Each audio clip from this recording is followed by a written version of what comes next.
And let's bring on the 4-time Pro Bowler, 13-year NFL career, and now a Fox analyst, Michael Vick, to the show on a Monday. By the way, we'll get to that game in a second. You have been in that big game. If I recall, it was Virginia Tech, Florida State. So I want to get into that in about 10 minutes, the nerves of all these young guys. Yeah. So listen, you know Philadelphia, you know the culture. When I watch a team, and it was pretty gutless. I mean, it looked like guys weren't ready to play. What happens to a team that at one point, I think they were 10-1, is it coaching? I mean, they have players. What do you see with Philadelphia? You know, it's the consistency, first of all. You know, guys, you know, they're used to playing a certain brand of football. And it was evident last year that, you know, when they stepped on the field, offense, defense, special teams, they was going to dominate the game. When you lose coordinators, you know, offensive coordinator, defensive coordinator, you know, because I try to go back to what actually happened to this football team. And, you know, when everybody's learning something new and you're getting defensive looks where you've been studied, you know, the offseason, you know, sometimes it's not as smooth. It's a little turbulent. And so, you know, this is a team that's trying to find their way. I feel like they lost confidence along the way. Oh, yeah. Because that can happen. You know, when things aren't going your way and you got these teams coming in, the opposition is really – you know, getting the best of you, you can't figure it out. You know, that doubt starts to creep in, and it happens to everyone. You know, a lot of teams go through this phase where you got to find a way to work yourself out of it, and it's not the easiest thing to do. So Green Bay goes to Dallas. They are the youngest playoff team. They're one of the youngest playoff teams ever. Now, the advantage is they don't know what they don't know. Right. Go back to your playoff games. Were they older teams, younger teams? I think if you're going to beat Dallas in Dallas, you either have to be great, Baltimore, or maybe young, playing with house money. Playing free. I was just going to say, go back to your career. Young teams, playoffs, do you think they have a shot? Yeah, I remember going into Green Bay in 2002 when, you know, we felt like we was playing with house money. Made the wild card. Find a way to get into the playoffs. I remember that game well. And just play loose, free. You know, I felt like as a second-year quarterback, making the playoffs was a big milestone. And so, what did the coaches say going into that game? Just go and, you know, just play your hearts out. Don't worry about making too many mistakes. You know, to me, Dan Reeves said, look on the other side and look at the guy you're playing against. I'm pretty sure you idolized that guy in Brent Favre. Right. Now you have a chance to go head-to-head with him. Make the most out of it. Make it a memorable moment. And that's what I remember going into that game knowing. And first drive, we went straight down the field and scored, and that right there turned us up. It was super litty from there. You remember it well? Oh, yeah, vividly. That's one of the biggest biggest wins in your career. Yeah, I remember Arthur Blank coming to me after the game saying you only 22 when you won your first playoff game. I'm thinking to myself, look, that's the first of many. Right, you know, regardless of age, divisional round next week, I got it. You know, NFC championship game, I got it. So, you know, I was just stoked in the moment, and I understand what it's like to work hard, to be doubted throughout the season for the right reasons, and then to be able to turn it around and show that, look, we're a lot better than what people thought, and we worked hard to be in this position. You know, it's interesting when I watch Jordan Love. Same guy, but he wasn't very good in October. Same players, same playbook, same coach, and he's good now. I think we forget this. I remember watching A-Rod, one of the great baseball players ever. He got into his head, and it was a series, I think, against Detroit, and they had to bat him eighth. Like, he just couldn't hit. And I'm thinking to myself, Jordan Love is the same guy, same playbook, same everything. He looks so much more confident. Yeah. I think it was, maybe 2 months ago when I sat here in this chair, we talked about some of the flaws and things that we seen in Jordan Love's game that we thought needed to improve. It was, you know, a couple different things, accuracy, footwork, you know, just sitting down on his throws. And you said that's all changed over the last 2 months. I don't know if he was listening. I don't know if he heard us. But whatever happened, it started to click for him. You know, you're looking at a guy who's really peaking at the right time when his team need him the most. Got to give a lot of credit to Matt LaFleur for pouring into this young man, helping him understand what the game of football is about. And I guarantee you a lot of the experiences that Jordan's had this year, he's drawn back on from, you know, sitting behind Aaron Rodgers, a great quarterback who you can watch for 4 quarters and see him go through, the whole paradigm shift of what it takes to win and then be able to pull it out, that goes a long way. So, I've defended Josh Allen. I've said Lamar Jackson and Josh Allen are so gifted that they can just overcome mistakes. Yeah. And this is something I talked about with coaches for years. When you have somebody that's gifted, don't overcoach them. Yeah. Like you just get Joe Namath was going to throw picks. Aikman was going to throw picks. Yeah. Josh Allen made a pick in the end zone last night. I'm like, brother, what are we doing here? I felt the same. So, but there is something. I mean, I don't know, even a little John Elway. When you watch him, what do you see? Oh yeah, I've always made the Cam Newton comparison to Josh Allen. Definitely the John Elway comparison. That's more so my Patrick Mahomes comparison, John Elway. But you're looking at a guy who has been transcended to the position. He does things week in and week out that we expect to see.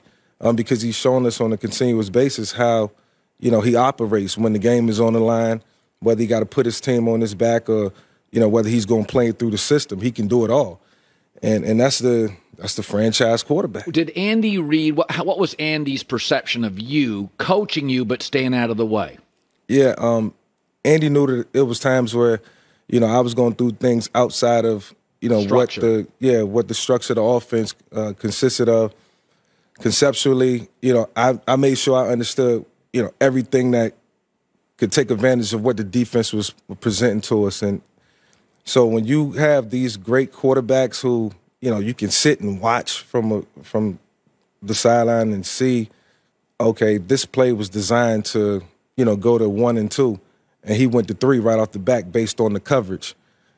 That's the process of elimination. Those are the things that, allow a coach to give his young quarterback liberty to run the offense. And so Josh has earned that. He's shown on a continuous basis that, the more the game is on the line, the better he performs.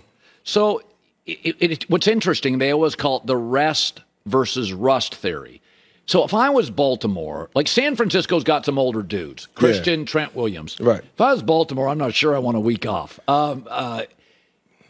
Go into the head of Lamar Jackson, who you're close with, you've talked with. What I worry about with Baltimore is their physicality and their speed. Like, I want them to play. I don't think a week off is great for them.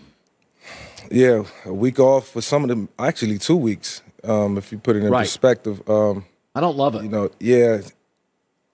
I just think rhythm is everything. I actually said on our show yesterday, depending on, what year the guy is in. Now, I think Lamar's in his 6th year now. You want him to get rest. You want to keep everybody out of harm's way. And I would just be distraught if I lost a player, based on trying to keep the momentum going. So, it's really no definitive answer. What were your coaches mostly for? Because you were a mover. Andy was about rest. Andy wanted rest. Yep, Andy was about getting rest. Did you fight it? Did you push back? Never fought it. Never pushed back. I trusted his decision-making. And most of the players won't rest anyway. Okay. So, like, if you go out there and you injure something and it's something that could have been avoided, then I just think it just creates a whole, detrimental situation. All right. So I want to talk about Washington and Michigan. So you played the national championship, and like Washington, Florida State probably had better players. Michigan's got better overall players. But Virginia Tech and Washington had this quarterback.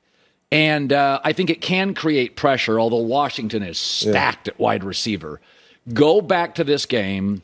How nervous were you for it? You went in as, if I recall, the underdog. Yeah, we was the underdog, and all I can remember was the first drive just not being able to be myself. Like, I was, a little distraught. It was really loud.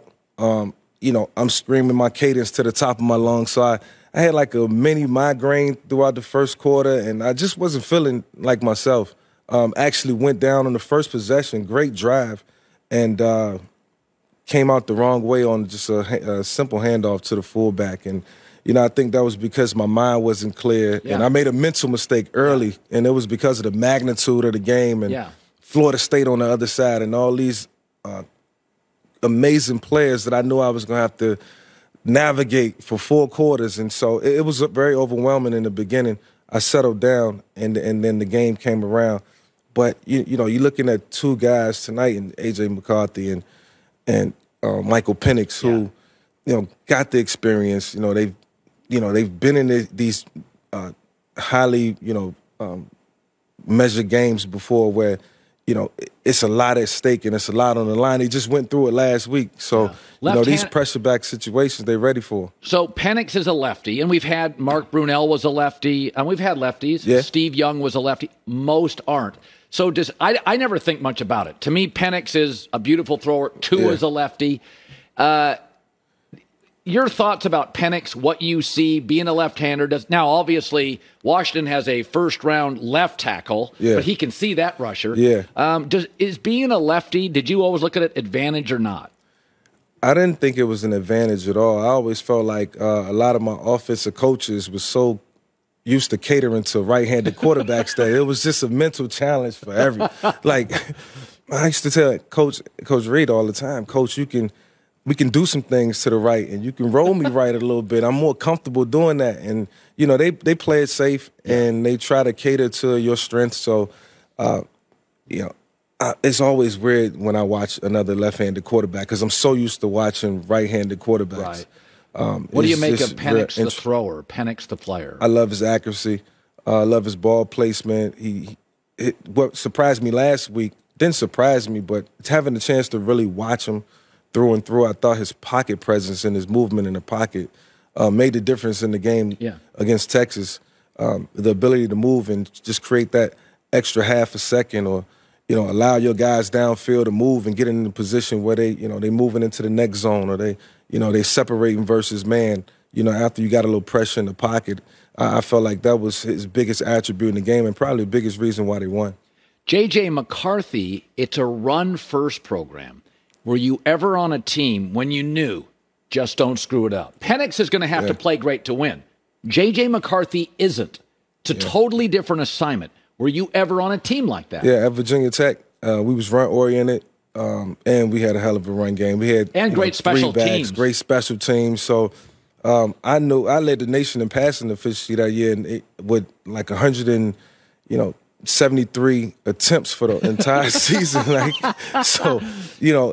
That was the basis of our game. We was going to come in, we was going to beat you up, we was going to pound on you, and then at some point we was going to go play action to Andre Davis and find those guys, allow those receivers to work and get open. So, being in the offense that's run-oriented, it definitely limits what you have to do, and it can enhance your performance a lot because the run game really takes precedent. Okay, finally, we've got graphics all set up. We have the playoffs in the first round. So we know who's favored. Buffalo, like by 10 over the Steelers. Yeah. So there's going to be an upset. We know this in the first round. So Cleveland is favored over Houston. So as we look at the wild card schedule, and I say to you, Browns at C.J. Stroud and the Texans, your initial guess is? C.J. stepping up and playing big. Winning. Like I seen that, this past weekend. And in the biggest moment of his young career, being able to step in and play with so much poise. We watch quarterbacks every week, and you just don't see the poise in some guys. Whether Crazy. Whether it's a rookie or it's an 8-year vet, some guys just be a little uneasy. And this kid, I feel like he has the backing, and he knows that his teammates got his back, and he got a coach and a defense that's going to give him opportunity, so his mind is really at ease. Okay, so you like the Texans. Yeah. Dolphins in that 5-degree weather in Kansas City, who you got? No chance. Kansas City destroys Miami, but I do expect it to be competitive. We know Tyreek Hill is going to bring that edge, and obviously he got to pour some of that onto Tua. And if they're going to have any shot, Tua's going to have to be a game breaker. Yep, he's going to have to play one of his games of the year. Steelers at Buffalo, Pittsburgh. It'd be hard for a Mason Rudolph to win on the road. I'm such a Mason Rudolph fan because of just the path that he's had to take to get to where he can show that he can still play in the National Football League. And I think he's earned himself some money. I don't know if the buck stops here in terms of not getting past Buffalo. I think it's anybody's game. Pittsburgh defense is going to show up and come to play. We know that. So it'll be a low-scoring game, and this is going to be a grinder. Okay, Dallas hosting the youngest team, Green Bay. Now, Dallas is favored. The one thing I worry about Dallas is Jerry Jones didn't even give Mike McCarthy a vote of confidence. Do you think the pressure gets to Dallas? It's on Fox, or do they win? Man, you got a sneaky good Green Bay team that's coming into town with a bunch of young players with a lot of energy who's learning how to win and got a taste of it and got a quarterback that's believing. That's scary. So for Dallas, they will have to start fast and get up on Green Bay. They don't have much of a run game. Yeah, they got to get up on Green. And Green Bay got guys on defense that make plays. That they're flying around the ball, they're getting sacks, getting to the quarterback. Kenny Clark and those guys. They kind of flew under the radar all year, but this week on the big stage, we'll get to see what they can do. And finally, Rams at Lions are beat up. Man. That Ram offense. It was just good to see C.J. Gardner-Johnson back in the lineup for Detroit. I felt like, they was really depleted on the defensive side of the ball. But with Matthew Stafford coming into town, and he's a wiry vet who knows how to win, that's scary for Detroit. Yeah. And finally, Philadelphia, do they snap out of it, or do you like Baker Mayfield at home? They didn't look great yesterday. They won. Where do you go on that? Yeah, just trying to figure out what happened yesterday. I'm going to take it, with a grain of salt that we just kind of pulled our starters early in the game yesterday. And, I was a little disappointed in the performance yesterday.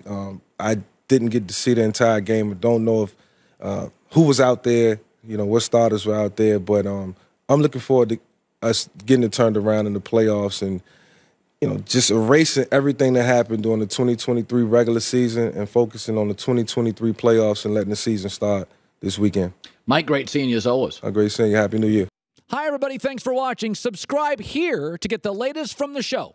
Also, be sure to check out more of the best clips from The Herd or go watch a few segments from other shows on FS1.